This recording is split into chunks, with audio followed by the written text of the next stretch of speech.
ಸಹೋದರನ ಮೂಲಕ ದಾಳವನ್ನ ಉರುಳಿಸಿದ್ರ DCM DK Shivakumar. ಅಸಮಾಧಾನ ಶಮನಕ್ಕೆ ಖುದ್ದು ಡಿಕೆ ಸುರೇಶ್ ಫೀಲ್ಡ್ಗಿಳಿದ್ರ. ಈ ಚರ್ಚೆ ಈಗ ಆರಂಭವಾಗಿದೆ. ಯಾಕಂದ್ರೆ ಸಾಹುಕಾರ್ ಸತೀಶ್ ಜಾರಕಿಹೊಳಿ ಅವರ ಜೊತೆಗೆ ಡಿಕೆ ಸುರೇಶ್ ಸುದೀರ್ಘವಾದಂತಹ ಮಾತುಕತೆಯನ್ನು ನಡೆಸಿದ್ದಾರೆ.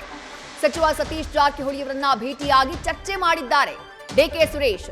ಬೆಂಗಳೂರಿನ ಕ್ರೆಸೆಂಟ್ ರಸ್ತೆಯಲ್ಲಿರುವಂತಹ ಸಚಿವರ ನಿವಾಸದಲ್ಲಿ ಈ ಭೇಟಿ ನಡೆದಿದೆ. ಸುದೀರ್ಘವಾದಂತಹ ಚರ್ಚೆಯಾಗಿದೆ. ಈ ಸಂದರ್ಭದಲ್ಲಿ ರಘುನಂದನ್ ರಾಮಣ್ಣ, ಕಾಂಗ್ರೆಸ್ ಮುಖಂಡ ರಘುನಂದನ್ ರಾಮಣ್ಣ ಡಿಕೆ ಸುರೇಶ್ ಅವರಿಗೆ ಸಾಥನ್ನ ಕೊಟ್ಟರು.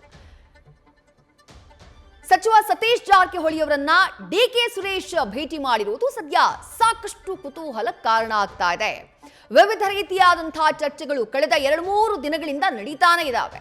ಡಿಕೆ ಶಿವಕುಮಾರ್ ಅವರ ನಡೆಯ ಬಗ್ಗೆ, ಜೊತೆಗೆ ಸಿಎಂ ಬದಲಾವಣೆಯ ಚರ್ಚೆ, ನಾಯಕತ್ವ ಬದಲಾವಣೆಯ ಚರ್ಚೆ, ಹಲವು ಚರ್ಚೆಗಳು.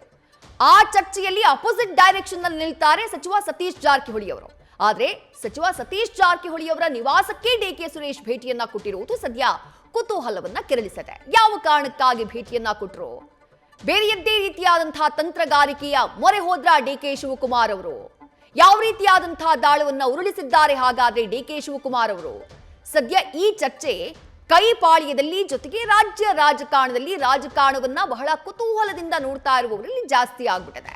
ಯಾವ ಕಾರಣಕ್ಕಾಗಿ ಈ ದಾಳವನ್ನ ಉರುಳಿಸಿದ್ರು? ಇರುವಂಥ ಆ ಸುದೀರ್ಘವಾದಂತಹ ಮಾತುಕತೆ ಏನಾಗಿದೆ ಹಾಗಾದ್ರೆ ಇಬ್ಬರ ನಡುವೆ?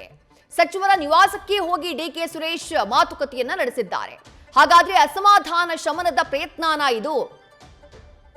ಸದ್ಯಕ್ಕಿರುವಂತಹ ರಾಜಕೀಯ ಬೆಳವಣಿಗೆಯನ್ನ ಗಮನಿಸುವುದಾದ್ರೆ ಕ್ಯಾಬಿನೆಟ್ನ ಸಚಿವರಾಗಿರುವಂತಹ ಇಬ್ರು ಕೂಡ ಅಪೋಸಿಟ್ ಡೈರೆಕ್ಷನ್ ನಲ್ಲಿ ನಿಲ್ತಾರೆ. ಹೀಗಿರುವಂತಹ ಸಂದರ್ಭದಲ್ಲಿ ಡಿಕೆ ಸುರೇಶ್ ಸಚಿವ ಸತೀಶ್ ಜಾರಕಿಹೊಳಿ ಅವರನ್ನ ಭೇಟಿಯಾಗಿದ್ಯಾಕೆ ಅನ್ನುವಂತಹ ಚರ್ಚೆ ನಡೀತಾ ಇದೆ.